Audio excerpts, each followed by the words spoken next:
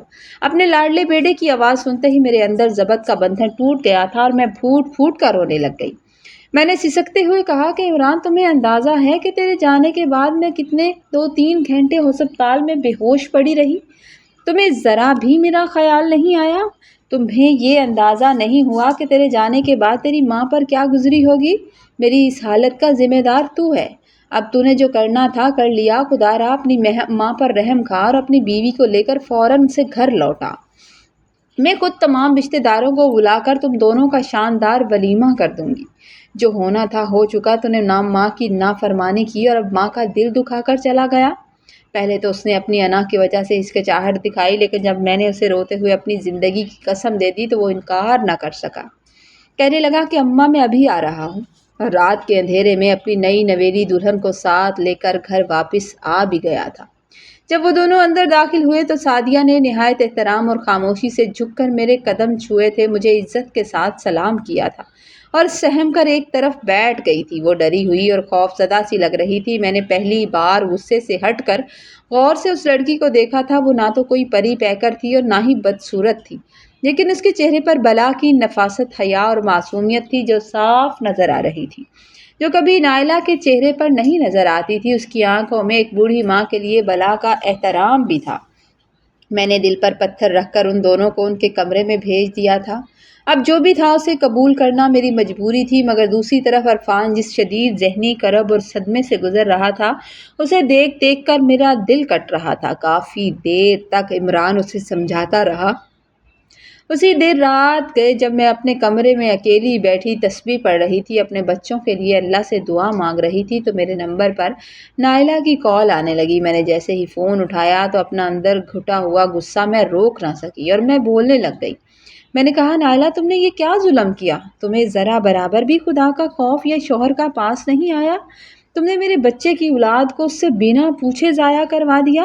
اتنے بڑے فیصلے سے پہلے تم نے عرفان سے مشورہ کرنا بھی ضروری نہ سمجھا، اور الٹا اسی کو سب کے نظروں میں تم بدنام کرتی پڑ رہی ہو کہ وہ تم سے جھگڑا کر رہا ہے۔ میری یہ بات سنتے ہی نائلہ تمام اخلاقی حدیں پار کر گئی اور چیخ کر انتہائی غلیظ زبان استعمال کرنے لگی۔ کہنے لگی، شٹ اپ، اپنی بکواس بند کریں، بجائے اس کے کہ آپ اپنے بیٹے کو کوئی عقل سکھائیں کہ یہ ہماری زندگی ہے، ابھی ہمارے گھومنے پھرنے انجوائے کرنے کے دن ہیں، اولاد اللہ پھر سے دے دے گا۔ آپ الٹا اسے پٹیاں پڑھا کر مجھ پر مسلط کر رہی ہیں۔ میں تو سمجھی تھی کہ آپ اسے سمجھائیں گی، لیکن آپ کا تو کوئی حال نہیں۔ آپ کا بیٹا تو ہے ہی جاہل گنوار، اس کا دماغ ہی گند سے بھرا ہوا ہے، تو ایسی ہی جاہلانہ باتیں کرے گا نا۔ اور اب تو سمجھ گئی میں، یہ ماں کی بتائی ہوئی ہیں۔ میں فرط حیرت اور صدمے سے کنگ رہ گئی کہ ایک بہو اپنی ساس کو یوں سرے عام جاہل اور پتہ نہیں کیا کیا کہہ رہی تھی۔ اس نے مجھے صفائی دینے کا موقع بھی نہیں دیا کہ میں اسے صفائی دیتی یا اس سے طریقے سے بات کرتی۔ اس نے غرور سے فون کاٹ دیا۔ اس بدتمیزی کے بعد نہ جانے اس نے عرفان کو کون سے نازیبا وائس میسیجز کیے، ان کی آپس میں کیا بات ہوئی کہ چند منٹ بعد عرفان چہرے پر ضبط کے آثار لیے میرے کمرے میں آیا اور مجھ سے نظریں چراتے ہوئے کہنے لگا، اماں، آپ نے اس سے کیا کہہ دیا تھا؟ نائلہ سے ایسا کیا کہہ دیا تھا کہ وہ اور زیادہ زہر اگل رہی ہے، بہت زیادہ بدتمیزی کر رہی ہے؟ میں نے آنکھوں میں آنسو پونچھتے ہوئے کہا کہ بیٹا، میں نے تو صرف اتنا کہا تھا کہ اتنا بڑا قدم اٹھانے سے پہلے تمہیں اپنے شوہر سے مشورہ کرنا چاہیے تھا۔ مشورہ کر لیتی تو اس پر اس نے مجھے جاہل بھی کہا ہے اور میری شدید تذلیل کی ہے، اور اتنی باتیں کی ہیں کہ میں تمہیں بتا بھی نہیں سکتی۔ عرفان شرمندگی سے اپنے ہونٹ چباتا ہوا خاموشی سے باہر نکل گیا تھا۔ اس رات میری آنکھوں سے نیند کوسوں دور تھی۔ ایک بیٹے کی طرف سے اطمینان ہو گیا تھا کہ وہ گھر آ گیا ہے، اور دوسری بیٹے کی طرف سے دل پریشان ہو گیا تھا۔ اور آج مجھے عرفان کے مرحوم والد شدید یاد آ رہے تھے کہ کاش آج وہ زندہ ہوتے تو میرا سہارا بنتے۔ اگلی صبح جب میری آنکھ کھلی اور میں کچن کی طرف گئی تو میں منظر دیکھ کر حیران رہ گئی۔ عمران کی نئی نویلی دلہن سعدیہ صبح صبح کچن میں موجود تھی اور ملازمہ سے نہایت پیار سے پوچھ گچھ کر کے گھر کی صفائی اور ناشتے کی تیاری میں مصروف تھی۔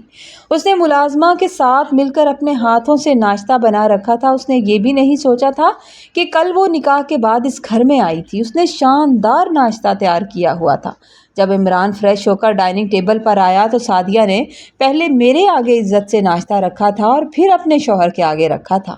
پہلے دن کی دلہن ہونے کے باوجود اس کے اندر کوئی غرور یا کوئی بناوٹ نہیں تھی، اور مجھے یاد آیا کہ نائلہ کس طرح اپنے ناز اٹھواتی رہی تھی، اور وہ یہ تو ہر چھوٹی سے چھوٹی چیز سلیقے سے اپنے شوہر کو لا کر دے رہی تھی اور میری بھی خدمت کر رہی تھی، اور کسی ملازمہ کی طرح میرے ساتھ سامنے کھڑی ہوئی تھی۔ میں خاموشی سے اس کی سادگی اور اعلیٰ تربیت کا موازنہ اپنی بڑی بہو سے کر رہی تھی، اور میرا دل اندر سے اندر شرمندہ ہو رہا تھا کہ میں کیوں لوگوں کی باتوں سے ڈرتی رہی۔ خیر، میں نے اپنے دونوں بیٹوں کو بٹھا کر مشورہ کیا اور تمام رشتہ داروں کو دعوت دے کر عمران کا ولیمہ طے کر دیا تھا۔ یہ بتانا بھی ضروری تھا، رشتہ داروں کو پتہ چل جاتا کہ میرے بیٹے کا نکاح ہو گیا ہے۔ نائلہ کو بلاوا بھیجا گیا، عرفان نے خود بھی کہا، مگر وہ ولیمے میں شریک نہیں ہوئی تھی۔ خاندان کے لوگوں نے جب نائلہ کے بارے میں طرح طرح کے مجھ سے سوال کیے، مجھ سے پوچھا، تو میں نے مصنوعی مسکراہٹ کے ساتھ یہی جھوٹ بول دیا تھا کہ اس کا مسکیریج ہو گیا ہے، اس کی طبیعت سخت خراب ہے، اس وجہ سے وہ نہیں آ پائی۔ لیکن ولیمے کے ٹھیک اگلے ہی دن نائلہ ابلتے ہوئے آتش فشاں کی طرح ہمارے گھر آ دھمکی تھی۔ اس نے ڈرائنگ روم میں قدم رکھتے ہی تقریباً چیخنا شروع کر دیا تھا۔ چیخنا شروع کیا کہ کہنے لگی کہ آپ کی وجہ سے، صرف آپ کی جاہلانہ حرکتوں کی وجہ سے آپ کے بیٹے نے مجھے طلاق دے دی۔ آپ جیسی صاف ساس تو چاہتی ہی نہیں کہ اس کے بیٹوں کا گھر بسے۔ آپ نے نہ جانے اسے کیا پٹیاں پڑھائی کہ وہ مجھ سے اتنی بدتمیزی کرتا رہا۔ وہ اپنے ساتھ لائے ہوئے بڑے بڑے سوٹ کیسز میں اپنے کپڑے اور سامان ٹھوسنے لگی تھی، اور زبان اس کی تھی کہ رکنے کا نام نہیں لے رہی تھی۔ عرفان تو صبح ہی ڈیوٹی پر نکل چکا تھا۔ میں حیرت اور صدمے سے لال چہرہ لیے اسے دیکھتی رہ گئی۔ میں نے کہا، نائلہ، تم اپنی حدوں سے باہر نکل رہی ہو، بدتمیزیاں تم نے خود کی اور اب الزام مجھ پر لگا رہی ہو۔ ہمارے گھر کا ماحول اس طرح خراب مت کرو، اور میں اپنے بیٹے کو کیوں کہوں گی کہ وہ تمہیں طلاق دے؟ تو وہ غیظ و غضب میں چیخنے لگی، کہنے لگی، جب آپ اپنے بیٹے کو دن رات میری جھوٹی شکایتیں لگائیں گی، خود سے باتیں بنا بنا کر اسے بتائیں گی، اس کے کان بھریں گی، تو وہ آپ کا نااہل بیٹا آپ کی باتوں میں آ کر طلاق دے گا نا۔ اس نے مجھے طلاق دے دی ہے، میں اب ایک سیکنڈ بھی اس منحوس گھر میں نہیں رہنا چاہتی۔ اچھا کیا اس نے مجھے آزاد کر دیا، ورنہ اس جاہل انسان کے ساتھ ساری زندگی گزارنا پڑتی۔ اور خبردار، جو میرے سامان کو ہاتھ بھی لگایا، اس کمرے کو بند کر دیجئے، کل تک میں یہاں سے اپنا سامان اٹھوا لوں گی۔ جبکہ سعدیہ میرے پاس کھڑی خاموشی سے کھڑی ہوئی تھی، اور وہ دیکھ رہی تھی کہ نائلہ کیا کہہ رہی ہے۔ وہ ڈری سمی آنکھوں سے یہ خوفناک منظر دیکھ رہی تھی۔ نائلہ اپنا تمام قیمتی سامان سیٹنے کے بعد جب ڈریسنگ ٹیبل میں رکھے ہوئے سارے سونے کے زیورات اٹھا کر اپنے بیگ میں ڈالنے لگی تو میں آگے بڑھی۔ میں نے آگے بڑھ کر اس کا ہاتھ روکا اور کہا کہ نائلہ، تم اپنے زیور بے شک لے جاؤ، لیکن یہ اس گھر کے خاندانی زیورات ہیں، انہیں یہیں رکھ دو۔ طلاق کے بعد ان پر تمہارا کوئی حق نہیں ہے۔ اب یہ میری دوسری بہو کے ہیں۔ میری یہ بات سنتے ہی نائلہ جیسے غصے سے پاگل ہو گئی۔ اس نے ایک زوردار چیخ ماری، شیرنی کی طرح مجھ پر جھپٹی، اور اس نے میرا گریبان پکڑ کر اتنی بے دردی سے مجھے پیچھے کی طرف دھکا دیا کہ میں چکرا کر فرش پر گرنے لگی۔ اور اگر مجھے اسی لمحے سعدیہ نہ پکڑتی، سعدیہ اپنی جان پر کھیل کر آگے بڑھ کر مجھے نہ پکڑتی، تو شاید میں گر ہی پڑتی۔ اور وہ نائلہ پر چیخ پڑی، کہنے لگی، آپ کو شرم نہیں آتی ایک بوڑھی ماں پر ہاتھ اٹھاتے ہوئے؟ کچھ تو خیال کریں۔ لیکن وہ نائلہ اسے بھی باتیں سناتے ہوئے اس کی پرواہ کیے بغیر ہم دونوں پر انتہائی غلیظ ناگفتہ بے گالیاں برساتی اور لعنتیں بھیجتی ہوئی اپنا سامان لے کر ڈرائیور کے ساتھ گھر سے نکل گئی تھی۔ سعدیہ نے مجھے سہارا دے کر اٹھایا تھا، روتے ہوئے مجھے کمرے میں لے آئی تھی۔ میری آنکھوں سے آنسو مسلسل بہہ رہے تھے، میرا پورا وجود صدمے اور بلڈ پریشر کی شدت سے کانپ رہا تھا۔ سعدیہ بھاگ کر ٹھنڈا پانی اور میری دوائیاں لے آئی اور فوراً سے مجھے دوائی دینے لگی۔ مرہم رکھتے ہوئے بولی، اماں جی، آپ کی طبیعت بہت خراب ہو رہی ہے، آپ کا جسم بھی سن ہو رہا ہے، مجھے لگتا ہے میں بھی عمران کو بلا کر لاتی ہوں اور آپ کو ہاسپٹل لے کر چلتے ہیں۔ آپ کا اس طرح گھر میں رہنا ٹھیک نہیں ہے۔ اس نے عمران کو آوازیں دی، لیکن وہ کمرے میں نہیں تھا۔ لیکن میں نے روتے ہوئے اسپتال جانے سے صاف انکار کر دیا تھا، کیونکہ آج میری انا کی خول مکمل طور پر ٹوٹ چکی تھی۔ مجھے اندازہ ہو چکا تھا کہ میں کیا کرتی رہی۔ سعدیہ میرے پاس بیٹھی میرے سر پر ہاتھ پھیر رہی تھی، مجھے تسلی دے رہی تھی اور میری خدمات میں لگی ہوئی تھی، اور اسی لمحے میری آنکھوں سے پچھتاوے کے بے تحاشا آنسو بہہ رہے تھے۔ جس بہو کو میں بڑے لاڈ پیار محبت سے لے کر آئی تھی، وہ میرے ساتھ کیا کر کے چلی گئی تھی، اور جسے میں غریب اور بد سلیقہ سمجھ کر ٹھکراتی رہی تھی، وہی آج میری آخری عمر کا سہارا بن کر میرے ساتھ کھڑی تھی۔ جسے میں امیر اور خاندانی سمجھ کر سر پر بٹھاتی رہی، اس نے میرا گریبان پکڑ کر مجھے ذلیل کیا تھا۔ نائلہ کے جانے کے بعد میری طبیعت شدید دوبارہ خراب ہو چکی تھی، کیونکہ اب مجھ سے کوئی بھی ٹینشن پریشانی برداشت نہیں ہوتی تھی، لیکن ہاسپٹل جانے کی بجائے میں نے اپنے کمرے میں لیٹنے کو ترجیح دی تھی۔ اسی ہنگامے کے بعد سعدیہ جس طرح میرا خیال رکھ رہی تھی، اور وہ دیکھ کر میں اندر ہی اندر شرمندہ ہو رہی تھی۔ جس طرح کوئی اپنی ماں کا خیال رکھتا ہے، بالکل اسی طرح وہ میرا خیال رکھ رہی تھی۔ رات کے وقت وہ بار بار میرے کمرے میں آئی، کئی بار اس نے مجھ سے پوچھا، میرے سر پر پٹیاں رکھتی، مجھے ہلکا ہلکا بخار ہو رہا تھا تو اس نے مجھے دوائی کھلائی، اور ہر بار بڑی نرمی سے پوچھتی کہ اماں جی آپ کو کسی چیز کی ضرورت تو نہیں؟ اگر ضرورت ہو تو مجھے بلا لیجیے گا، ملازمہ یہیں پر ہے۔ اس نے ملازمہ کو بھی ہدایت دے رکھی تھی کہ وہ ہر وقت میرے پاس رہے، اور مجھے اگر کوئی بھی کام ہو تو فوراً سے بتا دے۔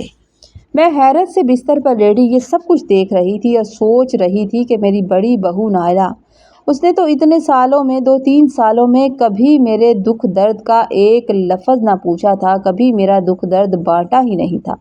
وہ تو مجھے نوکروں کے رحم و کرم پر چھوڑ کر اپنے کاموں میں مست رہتی تھی، اسے تو پتہ ہی نہیں تھا کہ اس گھر میں اس کے ساس کا وجود بھی ہے، جبکہ اس غریب گھر کی لڑکی نے ایک ہی دن میں مجھے اپنی ماں ہونے کا درجہ دے دیا تھا، اور کس طرح میرا خیال رکھ رہی تھی۔ اسی پریشانی میں نے اپنے بڑے بیٹے عرفان کو فون ملایا تھا اور بوجھل آواز میں کہا تھا، عرفان یہ تم نے کیا کیا؟ تمہیں اس طرح بنا سوچے سمجھے طلاق نہیں دینی چاہیے تھی، اگر وہ پاگل تھی تو تم پاگل پن نہ کرتے، اتنا بڑا فیصلہ کر لیا، نائلہ کو طلاق دے دی۔ عرفان نے تڑپ کر جواب دیا، اماں وہ مجھ پر اتنا غصہ کر رہی تھی، اتنی بدتمیزی کر رہی تھی، میں آپ کو بتا بھی نہیں سکتا۔ اس نے میرا گریبان بھی پکڑا تھا، اور اس نے میرے معصوم بچے کو ختم کیا، اور اپنی غلطی بھی نہیں مان سکتی۔ اگر وہ اپنی غلطی مان لیتی تو شاید میں اسے معاف کر دیتا۔ اس واقعے کے بعد میری طبیعت بالکل ٹھیک نہیں تھی۔ میں نے ڈیوٹی سے وہ کہنے لگا کہ اماں میں بھی ٹھیک نہیں ہوں، اور میں نے ڈیوٹی سے 1 مہینے کی چھٹی لے لی ہے، اور میں گھر آ رہا ہوں، 1 مہینہ گھر پر رہنا چاہتا ہوں۔ اگلے دن جب عرفان گھر پہنچا تو اس نے دیکھا کہ سعدیہ کس طرح پورا گھر سنبھالے ہوئے تھی، ہر چیز میری ناپسند پسند کے مطابق بناتی، ہر بات مجھ سے پوچھ کر کرتی، ہر پل میری خدمت میں لگی رہتی۔ دن گزرتے گئے اور سعدیہ کا اخلاق، سادگی اور خدمت دیکھ کر میرا دل موم ہوتا جا رہا تھا۔ اب مجھے اپنی بیٹے کے پسند پر فخر ہو رہا تھا کہ عمران نے کتنی اچھی لڑکی کو پسند کیا تھا۔ ایک دن میں نے عمران اور سعدیہ دونوں کو اپنے پاس بٹھایا اور نم آنکھوں سے عمران سے کہا کہ بیٹا، مجھے تمہارے انتخاب پر بے حد خوشی ہے اور فخر ہے کہ میرے بیٹے نے اتنی اچھی پسند کی۔